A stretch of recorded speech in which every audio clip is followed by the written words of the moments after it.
In 2010, a man walked into a junk shop in Fresno, California, with $2 in his pocket and walked out with a mystery that would grip the Wild West world for more than a decade. He didn't buy a gun, a badge, or a relic from a famous outlaw. He bought 3 old photographs at the bottom of a cardboard box. One of them, some say, might be worth $5 million. Others say it's worth nothing more than the paper it's printed on, and a very big lie. This is the story of the Billy the Kid Croquet photo, and how one tiny tintype set off one of the strangest authenticity battles in American history. The photograph itself is small, 4 by 5 inches, an old tintype likely taken in 1878. It shows a group of men, women, and children in their Sunday best, standing outside on what looks like a warm summer day. They're gathered around a croquet set, mallets, balls, hoops in the grass. Fourth from the left stands a slim young man in a cardigan sweater, leaning casually on his mallet. His posture is relaxed, his face turned slightly to the side. To most people, he'd look like just another anonymous ranch hand from the 1800s. But not to the man who bought it, Randy Garauo. Randy wasn't looking for Billy the Kid that day. He was looking for moments, little windows into everyday life in the 19th century. He collected old photos because they felt like time machines. When he got home and examined his new purchases under a magnifying loupe, the croquet image stood out. The faces were clear, the scene felt strangely alive. And that young man in the sweater had something, a look, an attitude, a familiarity Randy couldn't shake. A year later, in 2011, that feeling snapped into focus. The only universally authenticated photo of Billy the Kid, the famous Upham tintype, sold at auction for $2.3 million. In that image, Billy stands in a rumpled hat, leaning on a Winchester rifle with a 6-shooter on his hip. He looks young, wiry, and oddly self-possessed, the kind of man who laughs at danger because he doesn't expect to live long anyway. When Randy saw news coverage of the sale, he felt a jolt. The face in his croquet photo and the face in that $2.3 million tintype looked, to him, unmistakably alike. He showed the picture to his wife, Linda. She asked the question that would define the next chapter of their lives. If this really is Billy the Kid, then who are all these other people? That single question turned an interesting curiosity into an obsession. Randy and Linda began to research. They studied Billy the Kid, his gang, the Lincoln County War, and every surviving photograph of the era. What started at a kitchen table in Fresno would soon explode onto cable television and the front pages of major news outlets. By 2015, the Goyajaros had a team. They brought in Jeff Aiello, a producer experienced in reality TV and commercials, to help tell the story. Aiello saw drama and money in the photograph, and he saw authenticity. He became convinced the tintype was genuine. Together, they pitched the story to networks. National Geographic bit. They secured Kevin Costner as narrator and executive producer for a documentary that would trace the investigation from dusty storage unit to potential historical bombshell. The production assembled a cast of specialists. They hired forensic analyst Kent Gibson to perform facial recognition on the man in the cardigan, comparing him to the authenticated Upham tintype. They brought in former Lincoln County lawman Steve Setterwall to hunt down the possible location of the photo. They consulted historians, archivists, and even wood experts. By the time the documentary aired in October 2015 under the title Billy the Kid, New Evidence, a narrative had formed. A $2 junk shop tintype had become a $5 million piece of Wild West history.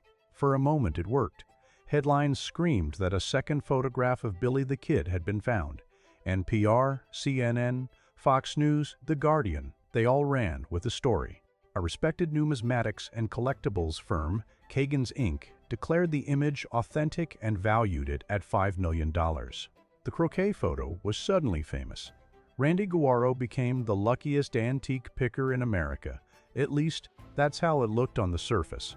To understand why some people believed so strongly, you have to look at the case for authenticity, the way a defense attorney might lay it out to a jury. First, the faces. Forensic analyst Kent Gibson used facial recognition software that he said was similar to tools used by law enforcement agencies.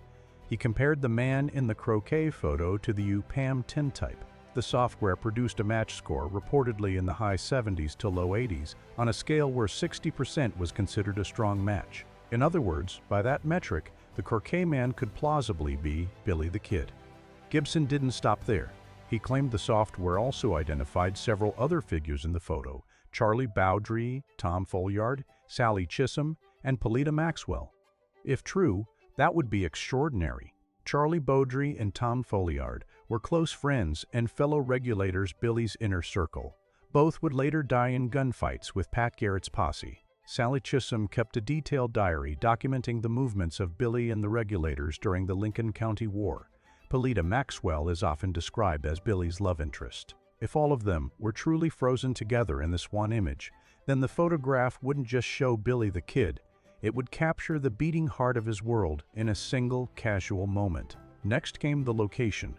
Former investigator Steve Cedarwall claimed to have found the exact setting of the photograph, a structure on the old John Tunstall Ranch in Lincoln County, New Mexico. Tunstall had been Billy's employer. His murder in February 1878 was the spark that ignited the Lincoln County War. Cedarwall and the film crew stripped away modern siding from a building on the property and reportedly found original lumber beneath. A wood specialist dated that timber to the 1870s. The roofline, windows, and general layout appeared to match the building seen faintly in the background of the Croquet photo. The idea was simple and powerful. If the place was real and the time period matched, then the people could be who the team said they were. The timeline fit a neat narrative. Proponents argued that the tintype was taken in the summer of 1878, shortly after the bloody Battle of Lincoln. Some suggested it might be a wedding celebration for Charlie Bowdre, a brief moment of peace and play in the middle of a violent feud. The clothing in the image vests, hats, long dresses, Sunday best fits the period. The fact that the man identified as Billy wears a cardigan sweater, something very rarely seen on cowboys, was used as a kind of signature. One expert even challenged anyone to find another documented cowboy in that era wearing such a sweater. Even the pinky ring on the man's hand, visible in both the Croquet photo and the Upham tintype, was held up as a tiny, repeating clue. And then there's the Croquet itself. It might seem odd to imagine Billy the Kid playing a polite long game, but Croquet was wildly popular across America in the 1870s. It was sold in New Mexico, associated with leisurely afternoons, but also, interestingly, with rowdiness, drinking, flirting, gambling. Some cities even tried to ban it for its immoral atmosphere. In that context, Billy and his friends knocking balls around on a dusty ranch doesn't seem so far-fetched. Finally, there was the supposed provenance, the story of how the photo traveled through time. Supporters claimed it could be traced back to the family of Charlie Bowdre via a relative whose descendants later ended up in Fresno, California. The last known owner, they said, was a man named Newbern, who died in Fresno in the 1990s. From there, the photo's path leads to a storage unit auction, to two young men in an antique shop, and into Randy's hands for $2. Add all of this together: facial recognition scores, location match, historical timing, clothing quirks, and a plausible ownership trail, and the picture begins to look, at least on the surface, like a once-in-a-lifetime find. But that's only half the story. The other half comes from the people who were not impressed historians, authors, and experts who have spent their lives studying Billy the Kid and 19th century photography. To them, the Croquet photo isn't a treasure, it's a warning. Their first objection is the weakest point in almost every found historical photo: provenance. The chain of custody for this tintype is murky at best. It did not come from New Mexico. It did not come from the family of someone who undeniably knew Billy. It surfaced out of a storage unit in California more than a century after Billy's death. The supposed link through Charlie Bowdre's extended relatives is distant and indirect, more could have than did. One historian likened the claim to saying, "This might have belonged to the great-great-nephew of the brother of a man who once knew Billy," which is a long way from solid proof. Contrast that with the Upham tintype. That photo stayed in the family of Billy's friend Dan Dedrick. People who knew Billy identified him in that image while he was still alive or shortly thereafter. The photograph comes with something priceless: contemporary testimony. The Croquet tintype has none. No diary entry, no letter, no marginal note saying, "This is Billy." It slept in silence for 130 years. Then there's the facial recognition.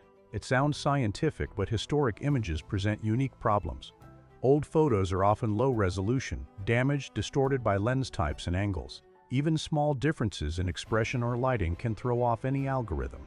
Kent Gibson himself reportedly admitted that the quality of the Croquet image wasn't ideal and that his matches would not stand on their own in a courtroom. Skeptics also point out his track record. In another famous case, he had confidently identified Amelia Earhart and navigator Fred Noonan in a photograph that later turned out to have been published years before Earhart disappeared. A clear impossibility. That mistake shook confidence in his methods. Experts in Old West history and photographic analysis argue that pattern-finding software is particularly risky when you're already emotionally invested in a result. The more you want two faces to match, the more you might unconsciously accept borderline data as proof. Identifying multiple people in a single 19th century group shot especially, people for whom we have no verified photos to compare, is even shakier. You cannot, they point out, claim to have recognized someone like Big Jim French when no authenticated likeness of him exists. The building identification has also been challenged. Some researchers argue that the structure linked to the Tunstall Ranch was misdated and may actually have been built decades later than claimed. The lumber tests cited in the documentary were never widely reviewed by independent specialists. What's more, critics say the documentary editing made the fieldwork appear more definitive than it truly was, compressing uncertainty into confident sound bites for the sake of drama. There's also a glaring narrative problem: absence. If this photo truly shows Billy and the regulators celebrating together in the summer of 1878, where are the rest of the gang? Contemporary records list several men riding with Billy at the time, who were nowhere to be found, at least not according to the team that declared they recognized everyone. It's possible not everyone was present, but the more reasonable question is whether the story was tailored around whoever they thought they recognized. Auctioneer Brian Liebel, who handled the sale of the authenticated Upham tintype, has been openly skeptical. He revealed that Randy had shown him the Croquet photograph years before the National Geographic documentary and that he had passed on it. Liebel says the film rearranged the timeline to suggest that experts were seeing the photo for the first time much later, adding suspense that didn't match reality. He also notes that the Croquet photo had been shopped around in the Western collecting community multiple times before anyone agreed to call it real. Respected Billy the Kid scholars like Frederick Nolan and Mark Lee Gardner have dismissed the evidence as, essentially, wishful thinking wrapped in cinematic storytelling. They argue that without strong provenance and contemporary identification, no amount of software wood dating or creative narrative can transform a guy who looks a bit like Billy into Billy himself. As one historian put it, the world is full of young men who resemble William H. Bonney in a hat. That doesn't make them him. There's another telling fact. After all the headlines, the documentary, the $5 million valuation, and the media frenzy, the photograph still has not sold. No museum, no institution, no serious collector has been willing to pay millions for it. Even the billionaire who bought the authentic Upham tintype reportedly declined, saying he agreed with the skeptics. In the market that cares most about authenticity, the Croquet photo remains unsold, sitting with the man who found it in a box in Fresno. So which is it? A priceless window into Billy the Kid's secret life? Or an expensive misreading of history? The honest answer is this: we can't prove it. And in history, especially when huge sums of money and famous names are involved, we can't prove it means we shouldn't treat it as real. At best, the Croquet tintype is a fascinating 19th century group photo that might show people connected to the Lincoln County War. At worst, it's a perfectly ordinary image onto which we projected an extraordinary desire. Because in the end, this story says more about us than it does about Billy the Kid. Billy has only one universally accepted face, frozen forever in a single, rough little tintype. He died at 21, shot by Pat Garrett in a darkened room in 1881. He was a killer, a thief, a loyal friend, a charmer, complicated, contradictory human. Over the years, we've built him into something larger, an icon of rebellion, youth, and the mythic West. We don't just want to know he existed. We want more proof, more angles, more moments. We want to see him laughing, playing games, standing with friends, being something other than the grim figure with the rifle. That hunger makes us vulnerable. It pushes collectors to declare new photos. It encourages producers to build TV events around thin evidence. It leads people like Randy to pour years of their life and their identity into an image that might never be accepted. He likely isn't a con man, he's a believer.